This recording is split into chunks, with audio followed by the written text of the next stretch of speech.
So thanks for letting me give you some thoughts about what is quality in the management of acute kidney injury. I'm going to build on much of what you've heard and maybe create a little bit of a synthesis and then ask for your help towards the end. So what is a quality measure? This is one definition from the Institute of Medicine, which states it's the degree to which a healthcare services for individuals and populations increase the likelihood of desired health outcomes and are consistent with current professional knowledge. Now, within that definition, there's a lot. It's a complex definition. And the Institute of Medicine then went on to really think about this in a little bit more depth and develop quality measure domains. And these measures are used to assess the performance of not only individual clinicians, but clinical delivery teams, organizations, health insurance plans, how they're providing care to their patients or enrollees. And ideally, this is supported by evidence demonstrating that those quality measure domains are picking up care that is either better or worse. Unfortunately, many times, in fact often, that data may not be available or may be under substantial debate. Now there's 5 domains that are identified within quality measures. There's process domains, which are really healthcare-related activities performed for or on behalf of patients. There's access to care. There are outcomes that we're critically important and concerned about. There's the structure of care, how that care is organized, and then there's the patient experience. What I'm going to try to do is really drill down on process and outcome domains, which are obviously very closely linked, because when you're studying a process, you want to really understand what the associated outcome may be of that process or process improvement program. Now, process measures in acute kidney injury, I think we've learned a couple of things, and really to build on some of what you've heard in the talks before, variability in processes of care of acute kidney injury is highly likely, and it's common. Although large-scale data is lacking, and certainly I think we can infer that that's probably the case. There's also, I think, lack of consensus about what high-quality processes of care are and how important they may be for the individual patient management and prevention. You have lots of different guidelines out there. We have the KDIGO guidelines in 2012, but even those led to numerous editorials and controversies. There's other clinical practice guidelines that are largely opinion and consensus with some data reviews, like the NICE guideline in 2013. Furthermore, I think we have an imperative really to identify valid process of care indicators that we can then use to assess quality of care so that we can measure it, we can monitor it, and we can target those things for improvement. Now, some data, I'm going to show you this in the next slide, suggests that at least 30% of AKI events may be prevented by attention and implementation of process measures that have added evidence to support them. I think Dr. Bagshaw gave you what I think is really a critical slide. When you look at treatments for acute kidney injury and what we have, everything in terms of pharmacological support has failed. Yet we have data that's just as powerful, if not more powerful, that says by attention to good care, we may be able to prevent 20 to 30% of all acute kidney injury. That is better than any pharmacological agent probably can attain, probably in this complex care scenario. You've heard a lot about the NCE PODS UK study, adding insult to injury, that showed that a large percentage of AKI patients did not receive optimum care, and death may have been preventable in a large number of cases. I'm going to highlight just a recent study in the American Journal of Medicine that showed that 30% of cases of AKI in this study were preventable and were due probably, frankly, to improper care. This was patients that got contrast-induced nephropathy without any attention to volume prophylaxis, patients who had hemodynamic instability that really wasn't monitored or wasn't treated appropriately, inappropriate medication uses, nephrotoxins, dosage errors, multiple nephrotoxic insults. And clearly what this study highlights, as well as others that you've seen this morning, are that there's opportunities for us to do a lot better. So how can we achieve this? Well, we can think about protocol development. Now, in many different hospitals, there's an imperative based upon local issues that lead to protocols that are being developed and implemented, perhaps even within an EMR. However, what we really need to do is think about protocols that across institutions may decrease variability of practice in terms to help us determine what really works and what doesn't work in terms of improving outcomes. And I think our community, and what I'm going to come back towards the end, is how we can work together to lead the charge in developing these protocols that are evidence-based as much as possible, but also leverage the opinion of experts and practicing clinicians who live this every day. So here's one example. You've seen this before. This is the Derby NHS AKI Care Bundle of an example of a group of people that really took it upon themselves to try to implement care processes and try to standardize them, at least in several institutions in the UK. It has an acronym, audits, where they begin with assessing the history and examination, urine dipstick for diagnostics, as well as other clinical diagnostics, investigations, treatment, and then seeking advice. But a systematic way of thinking about care processes with certain checklists embedded in that ask the clinician to make sure that they're achieving, at least thinking about doing those steps. Now, how can we validate these process measures? The data currently for validity of these process measures is often lacking or of marginal quality. The Canadian Society of Nephrology recently published papers in 2015 where they at least used a modified Delphi method with experts looking at these different measures in order to order their relevance and their importance to assess the validity of various measures in surgically associated acute kidney injury. And then finally, we have experts' consensus panels, such as the KDIGO guidelines, that use a more evidence grading system. But all of these are somewhat imperfect. Now, let's take a step back and think about what we're going to try to achieve with process measures. What are the goals? Well, first, preventable causes of AKI should be eliminated. Secondly, we would hope that earliest stages of AKI would not progress to later stages, that care would be multidisciplinary, that AKI care should be based upon evidence-based protocols that are studied for best practice. As much as possible, patients should recover from AKI.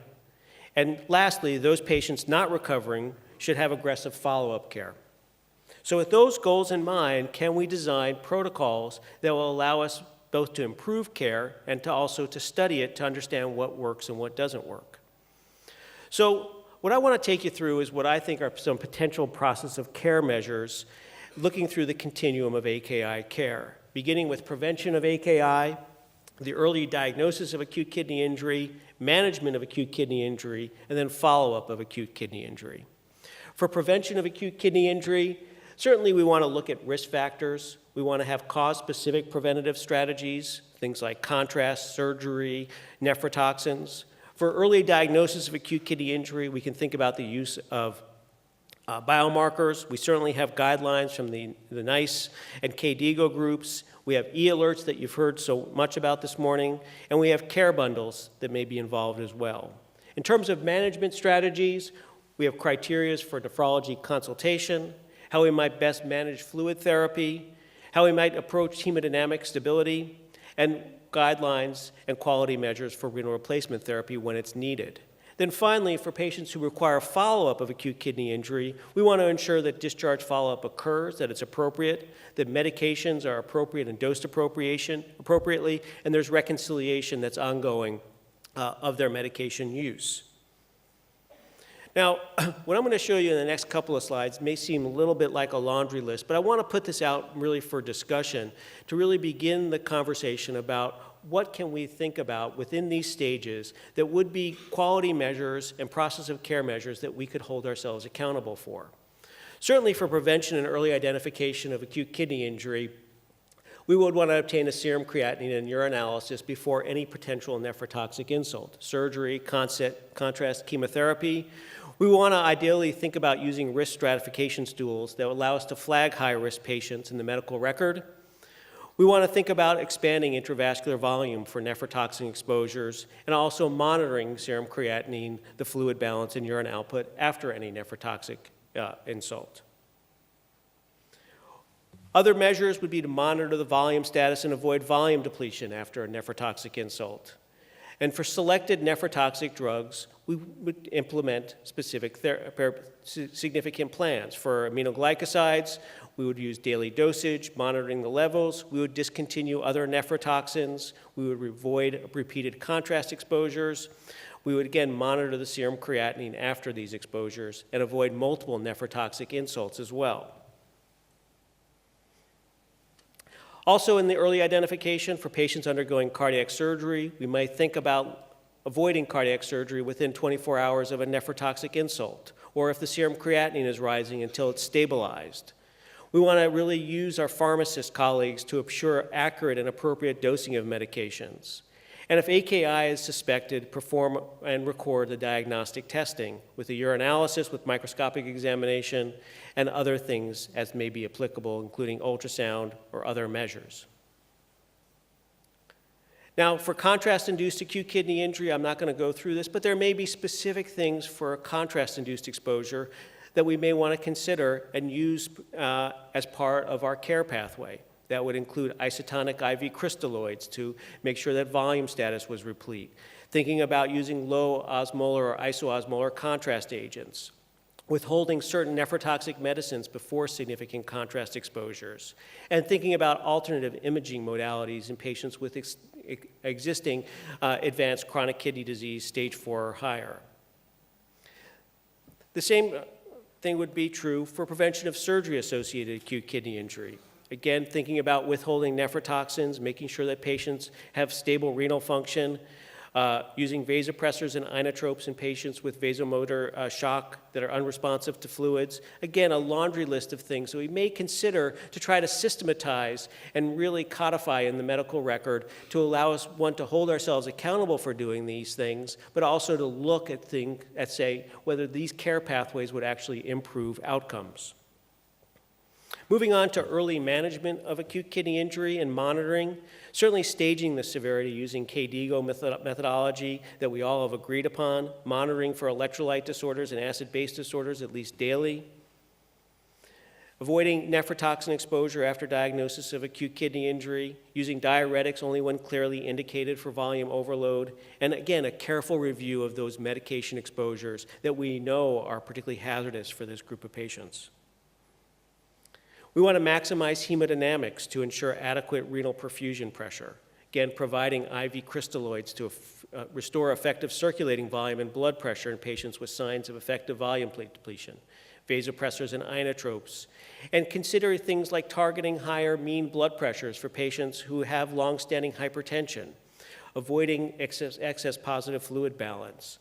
All of these things may be things that we would consider in care pathways that we would want to implement. We will have criteria for nephrology consultation that I think are relatively clear, but again, we know that this does not happen. It's sort of striking when you look at all the data that you've seen this morning that nephrology consultation occurs in maybe 20–30% of patients with acute kidney injury, despite, I think, the benefit that nephrologists can apply, especially in more complex cases where the etiology of acute kidney injury may not be completely clear. Otherwise, I think the criteria include an etiology other than acute tubular necrosis or pre-renal, the presence of hyperkalemia or metabolic acidosis that's refractory to medical therapy, AKI that's worsening or seems to be unrefractory to treatment, anuria unresponsive to IV fluids, and I think other things we can think about as well that would trigger a nephrology consultation as part of a multidisciplinary care plan. Finally, moving on to the last stages, delivery of renal replacement therapy. I know Dr. Bagshaw has worked on this quite a bit, but there is, I think, some consensus, at least evolving consensus, but still a lot of controversy on when we start patients with AKI and renal replacement therapy. There's no consensus yet on the best modality of renal replacement therapy, but when we do institute renal replacement therapy, no matter what that is, we want to make sure it's done with quality. What are the measures of quality to ensure that we're doing this appropriately, that we're ensuring safe, appropriate, and effective therapy for patients who need renal replacement therapy? Just as an example, what about for temporary dialysis catheter placements? Do most places have protocols for safe insertion and best practice with ultrasonic guided measurement? Are you looking at your data in terms of complications? The goal should be 0 catheter-associated bloodstream infections, as well as 0 catheter-associated complications. Our place is looking at this and reporting that data back to their clinicians who are doing those procedures. We should measure the dialysis dose on a daily basis so that we know that we're giving adequate therapy. And a minimal acceptable dose should be delivered. Again, renal replacement therapy, thinking about medications, making sure that they're dosed appropriately. Laboratory measures should be measured at an appropriate frequency when patients are on renal replacement therapy. Again, things that we want to hold ourselves accountable for. Fluid balance should be monitored frequently. Positive fluid balance should be avoided. Renal replacement therapy should also allow for the provision of adequate nutritional support. And the patient should be continuously monitored for signs of renal recovery, and dialysis therapy frequently assessed to determine if it could be stopped. Finally, the follow-up care for patients with acute kidney injury. All survivors of an episode of a kidney injury should have follow-up at least once with a nephrologist to assess return of kidney function, the risk for progressive CKD with management of ongoing risk factors, and the risk for mortality and morbidity with the management of those risk factors if possible. So, do these things work? When these quality interventions, when these systematized protocols are put in place, do they actually impact on acute kidney injury? I'm going to just show you one study. This is a multi-center quality improvement intervention that was used to reduce contrast-induced AKI. 10 hospitals in the U.S. participated in this over a 5-year period. Over 20,000 patients were enrolled. The intervention was based upon a consensus best practice by a multidisciplinary team that includes surgeons, cardiologists, nephrologists, pharmacists, radiologists, and they had an outcomes propensity matched and compared to benchmarked high-performing hospitals in the U.S. The protocol basically included limiting contrast volume to limiting test injections, so the cardiologist didn't give multiple test injections. They eliminated ventriculography. They had an IV fluid bolus and delaying procedures to allow for fluid administration. They staged multiple procedures so that they were not stacked upon one another. And they also involved patient self-hydration if it was an outpatient procedure. Here's the data. This is the quality improvement plan that was used to reduce acute kidney injury. In the red are the intervention hospitals that had this occur. And you can see that their adjusted rate of contrast-induced nephropathy was about 6 to 7% in the baseline period. And in the intervention period, in the red here, you can see that that decreased to about 4 to 5% with a statistically significant improvement. You do see something else, too, is that the benchmark hospitals that were doing so well in the pre-intervention period that did not get an intervention actually showed some worsening over a period of time when that intervention was not introduced. So you can see here that that intervention really had significant improvement in terms of decreasing the incidence of contrast-induced acute kidney injury. The intervention reduced rates by 21% overall, and more importantly, in patients with low GFRs by 28%. So what drove successful change in this model when they looked at this quality intervention? They came up with really 4 key things that were critical to the success of those hospitals that were really able to move the needle. One was that they had multidisciplinary teams that worked well together. They had physician champions that cared about quality and really paid a lot of attention to it. They had standardized order sets to limit the variability, and they had significant quality improvement training so that everybody really understood the imperative and how they were going to study it. So I think it's time to hold ourselves to standards.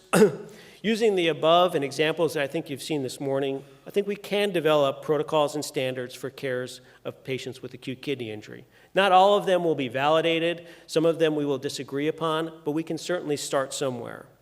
And the lack of effective therapies, I think, has limited somewhat the quality initiative in acute kidney injury because we've sort of, I think, held back, feeling a little bit depressed that we had very little to offer. But I think we actually have quite a lot to offer.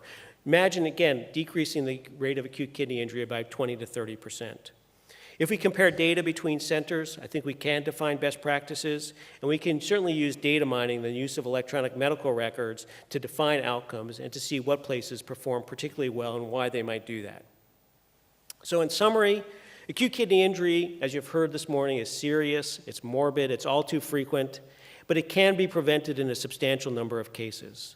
It can be treated with a focus on best practice to optimize outcomes. It can be tailored to care based upon protocols and multidisciplinary care teams, and we can study it to develop best practices.